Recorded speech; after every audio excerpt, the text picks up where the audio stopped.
क्या कभी इस बात पर गौर किया गया है कि एक पत्थर और एक इंसान के बीच का असली अंतर आखिर है क्या? ये एक ऐसा सवाल है जो सच में दिमाग को हिलाकर रख देता है। बिल्कुल। और अगर बहुत ही बुनियादी स्तर पर देखा जाए ना, तो ये अंतर सिर्फ सही तापमान, कुछ रसायनों और अरबों साल के अंधी इत्तेफाक का है। सुनने में ये बात थोड़ी अजीब और शायद डरावनी भी लगती है। हाँ, डरावनी तो है, लेकिन आज की हमारी इस गहन चर्चा का मकसद ही यही है। सही कहा। इस चर्चा में हम आज इन्हीं सवालों से टकराने वाले हैं। आज जिन नोट्स और आर्टिकल्स को हम खंगाल रहे हैं, उनका मुख्य फोकस एक ही बड़े सवाल पर है कि जीवन क्या है, व्हाट इज लाइफ। और सुनने वालों के लिए ये सफर सिर्फ कोई विज्ञान की उबाऊ क्लास नहीं होने वाला है। बिल्कुल नहीं। ये जीवन के उद्देश्य, हमारी चेतना और हमारे भविष्य को समझने का एक बहुत ही शानदार सफर होगा। तो चलिए इसे थोड़ा खोलते हैं। मुझे आज की सामग्री में जो बात सबसे दिलचस्प लगी वो ये है कि जीवन को किसी एक चश्मे से नहीं देखा गया है। हाँ, अक्सर लोग जीवन को या तो सिर्फ बायोलॉजी की नज़र से देखते हैं या फिर सिर्फ फिलॉसफी की नज़र से। लेकिन यहाँ इन आर्टिकल्स में जीवन को 3 दरवाजों से देखा गया है: बायोलॉजी, फिलॉसफी और चेतना यानी कॉन्शियसनेस। और इन तीनों को एक साथ देखना बहुत जरूरी है। इसे एक फिल्म के उदाहरण से समझते हैं जो स्रोत सामग्री में दिया गया है। अच्छा, फिल्म वाला उदाहरण। हाँ, वो बहुत ही सटीक लगा मुझे। है ना। सोचिए कि एक फिल्म चल रही है। बायोलॉजी उस फिल्म का हार्डवेयर है, यानी कैमरा, प्रोजेक्टर और स्क्रीन। और फिलॉसफी उस फिल्म की कहानी है, जो स्क्रिप्ट है, जो किरदार हैं। बिल्कुल। लेकिन इन दोनों का कोई मतलब नहीं है अगर कोई उस फिल्म को देखने वाला ही ना हो। अरे वाह! मतलब चेतना या कॉन्शियसनेस वो दर्शक है जो उस कहानी को महसूस कर रहा है। एकदम सही। इन तीनों के बिना वो पूरी फिल्म अधूरी है। तो चलिए इस गुत्थी को सबसे पहले हार्डवेयर वाले दरवाजे से सुलझाने की कोशिश करते हैं, बायोलॉजी के दरवाजे से। ठीक है, तो अगर हम आज से करीब 4.5 अरब साल पीछे जाएं। बाप रे, 4.5 अरब साल! हाँ, उस वक्त पृथ्वी वैसी बिल्कुल नहीं थी जैसी आज दिखती है। ना कोई पेड़ था, ना कोई जानवर, यहाँ तक कि सांस लेने के लिए ऑक्सीजन भी नहीं थी। मतलब पूरी तरह से एक बंजर और जहरीली जगह। बिल्कुल। हर तरफ सिर्फ ज्वालामुखी फट रहे थे और हवा में मीथेन और अमोनिया जैसी जहरीली गैसें भरी हुई थी। मुझे जो बात सबसे ज्यादा हैरान करती है वो ये है कि समुद्रों में पानी नहीं था, बल्कि रसायनों का एक उदलता हुआ सूप था। हाँ, और इसी को आर्टिकल्स में प्राइमोर्डियल सूप कहा गया है। ये एक तरह का रासायनिक सूप था। और यहीं पर वो मशहूर मिलर उरे प्रयोग आता है ना, जो 1953 में हुआ था। जी, मिलर और उरे ने लैब में इसी सूप की कहानी को साबित करके दिखाया। मतलब उन्होंने एक कांच के बर्तन में वही पुरानी जहरीली गैसें भरी, पानी को उबाला और उसमें बिजली के झटके दिए, बिल्कुल वैसे ही जैसे उस समय आसमान से बिजलियां गिर रही होंगी। और उस प्रयोग के नतीजे ने विज्ञान की दुनिया को पूरी तरह से हिला के रख दिया। क्या हुआ था उस बर्तन में? कुछ ही दिनों के अंदर उस कांच के बर्तन में अमीनो एसिड बन गए। अच्छा, अमीनो एसिड्स तो जीवन की सबसे बुनियादी ईंटें होती हैं, है ना? बिल्कुल, प्रोटीन इन्हीं से बनते हैं। मतलब बिना किसी जादू के सिर्फ रसायनों, गर्मी और बिजली के टकराव से जीवन का कच्चा माल तैयार हो गया। मुझे यहाँ थोड़ा रोकना होगा। ये तो कुकिंग जैसा हो गया।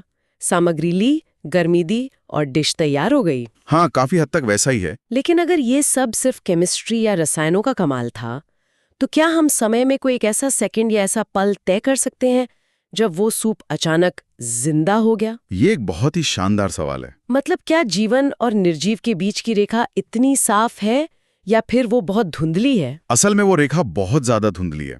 ऐसा कोई जादुई पल नहीं था कि एक सेकंड पहले सब निर्जीव था और अगले सेकंड जीवन का स्विच ऑन हो गया। तो फिर ये कच्चे माल से आगे कैसे बढ़ा? यहाँ पर आरएनए वर्ल्ड हाइपोथेसिस या परिकल्पना का जिक्र आता है। डीएनए को तो हम सब जानते हैं, लेकिन आरएनए उससे भी पुराना है। अच्छा, आरएनए ने क्या किया? आरएनए ने रसायनों को जोड़ना शुरू किया और सबसे बड़ी बात, उसने अपनी खुद की कॉपी या नकल बनाना शुरू कर दिया। मतलब खुद को दोहराना शुरू कर दिया। हाँ, और फिर लिपिड्स आए जिन्होंने इन आरएनए के चारों तरफ एक सुरक्षा की दीवार बना ली। इसे प्रोटोसेल्स कहा गया। तो जैसे पानी में तेल की बूंदें अपनी एक बाहरी दीवार बना लेती हैं, कुछ वैसा ही? एकदम सटीक एनालॉजी है। ये पूरी तरह से जीवित नहीं थे, लेकिन जीवन की ओर पहला कदम जरूर थे। तो रसायन से जीव तो बन गए, लेकिन ये जीव इंसान तक कैसे पहुंचे? यहीं पर तो इवोल्यूशन या विकासवाद की एंट्री होती है ना? बिल्कुल, और ये विकासवाद की पूरी प्रक्रिया पूरी तरह से अंधी है। अंधी मतलब इसका कोई लक्ष्य नहीं है? कोई लक्ष्य नहीं है, विज्ञान कहता है कि इसमें कोई दिशा नहीं है, कि आगे चलकर इंसान बनाना है। ये सिर्फ बदलाव और सर्वाइवल का खेल है। जिराफ की गर्दन वाला उदाहरण मुझे याद आ रहा है, जो शोध सामग्री में था। हाँ, जिराफ ने सोच समझकर अपनी गर्दन लंबी नहीं की, बस रैंडम म्यूटेशन से जिनकी गर्दन लंबी थी वो बच गए, क्योंकि उन्हें ऊंचे पेड़ों से खाना मिल गया। और जो बच गए उन्होंने आगे अपनी नस्ल बढ़ाई। मतलब सर्वाइवल ऑफ द फिटेस्ट। बिल्कुल। और इसी अंधे गणित का नतीजा है कि आज इंसान और चिंपैंजी का 98 से 99% डीएनए एकदम एक जैसा है। बाप रे, सिर्फ 1 या 2% का फर्क। हाँ, शारीरिक रूप से इंसान में कोई खास बात नहीं है, लेकिन फिर भी हम चिंपांजी से बहुत अलग हैं। हमारा दिमाग, खासकर जो प्रीफ्रंटल कॉर्टेक्स है, उसने सब कुछ बदल दिया। एकदम सही। इस प्रीफ्रंटल कॉर्टेक्स ने हमें सिर्फ जटिल भाषा नहीं दी, इसने हमें आत्म जागरूकता यानी सेल्फ अवेयरनेस दी। मतलब हम सिर्फ जीते नहीं हैं, हमें पता है कि हम जी रहे हैं। हाँ, हम जानते हैं। हम जानते हैं। लेकिन इस जागरूकता की एक बहुत बड़ी कीमत भी चुकानी पड़ी। मौत की जागरूकता। हाँ, जानवरों को खतरे का एहसास होता है, लेकिन इंसान एक लौता ऐसा जीव है जो जानता है कि वो एक दिन मरेगा। यहाँ एक बहुत ही दिलचस्प बात सामने आती है। विज्ञान कहता है कि विकासवाद अंधा है, लेकिन फिर इसने चेतना जैसी चीज क्यों पैदा की? यही तो मैं सोच रही थी। अगर एवोल्यूशन बिना किसी उद्देश्य के एक अंधी नदी की तरह है, तो क्या ये अजीब नहीं है कि इस अंधी नदी ने इंसानी दिमाग जैसी चीज बना दी? अजीब तो है। मतलब एक ऐसी चीज जो खुद उसी नदी के वजूद पर सवाल उठा रही है। इसे उभरती हुई बुद्धिमत्ता या इमर्जेंट इंटेलिजेंस कहते हैं। जब बहुत सारी साधारण चीजें मिलती हैं तो एक नई जटिल चीज पैदा होती है। और इसी सोचने की क्षमता ने इंसान को एक ऐसे दर्द से भर दिया जो किसी जानवर को नहीं होता। बिल्कुल, यहीं से दर्द और पीड़ा का वो अंतर आता है, जिसे आर्टिकल्स में बहुत गहराई से समझाया गया है। पेन वर्सेस सफरिंग, ये हिस्सा मुझे बहुत ही दिलचस्प लगा। हाँ, दर्द जो है वो जैविक है और जरूरी भी है। इसे पहला तीर कहा गया है। मतलब अगर चोट लगी है तो दर्द होगा ताकि हम खुद को बचा सकें। बिल्कुल, लेकिन पीड़ा या सफरिंग पूरी तरह से मनोवैज्ञानिक है।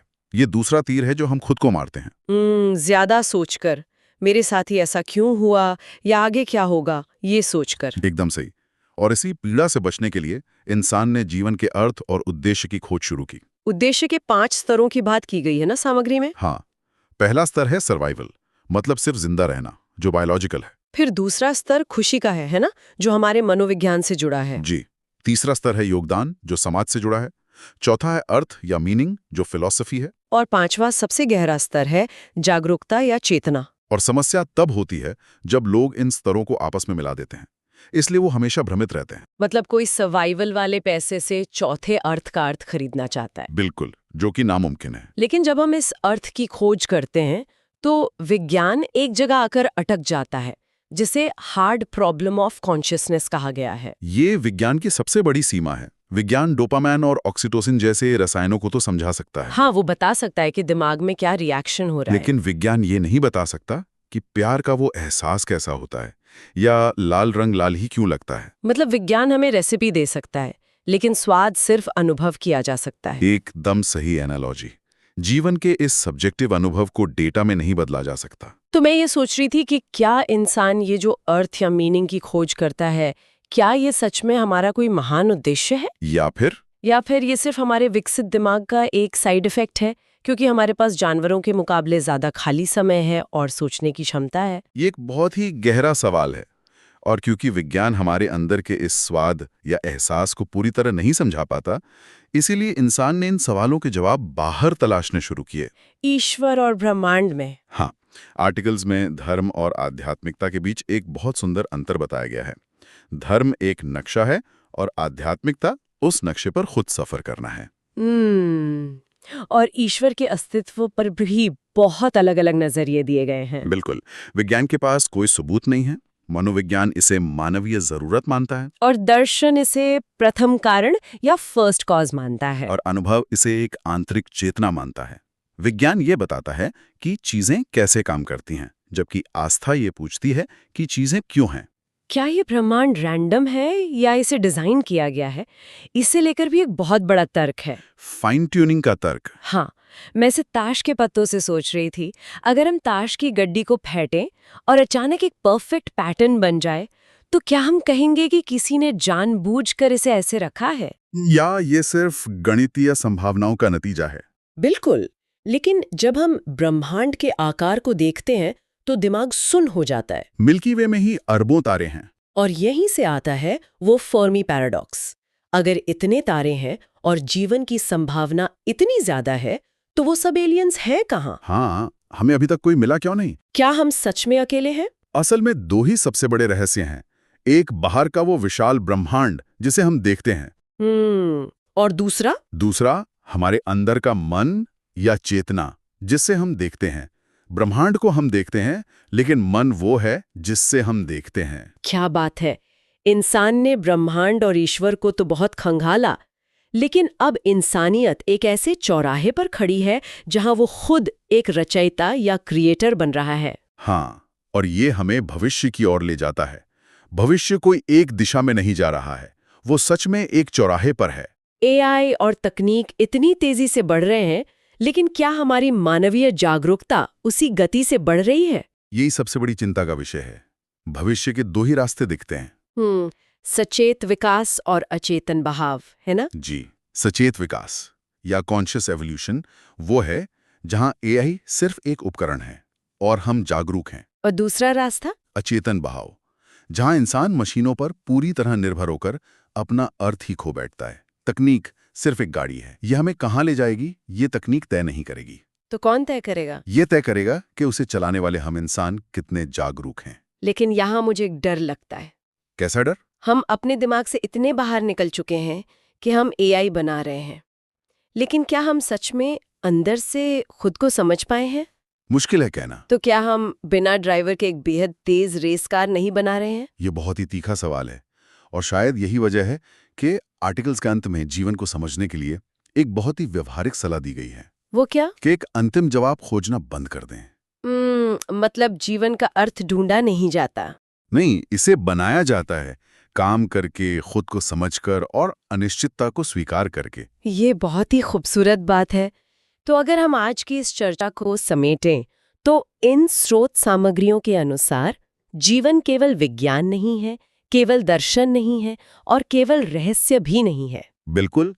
असली समझ तब आती है जब जीवन को वैज्ञानिक, अर्थपूर्ण और गहरे अनुभव के रूप में एक साथ देखा जाए। हाँ, लेकिन आज की चर्चा से मेरे दिमाग में एक और विचार आ रहा है जो मैं सुनने वालों के साथ बांटना चाहूंगी। जरूर। आज की बातों से ये सामने आया कि ये ब्रह्मांड हमारे इंसानी दिमाग के जरिए खुद को समझने की कोशिश कर रहा है। हाँ, हम ब्रह्मांड की आंखें हैं। बिल्कुल। लेकिन जरा सोचिए, अगर हम इंसान कल को एक पूरी तरह से जागरूक एआई बना लेते हैं तो क्या वो इस ब्रह्मांड का खुद को समझने का अगला नया तरीका होगा? ये तो बहुत ही प्रोवोकेटिव विचार है ना? क्या हम सिर्फ जीव विज्ञान से हटकर अब एक डिजिटल चेतना की तरफ बढ़ रहे हैं? ये सोचने पर मजबूर कर देने वाला सवाल है। और हम सुनने वालों को इसी गहरे विचार के साथ छोड़ रहे हैं ताकि वे खुद इस पर सोच सकें। आज के इस सफर में हमारे साथ जुड़ने के लिए शुक्रिया।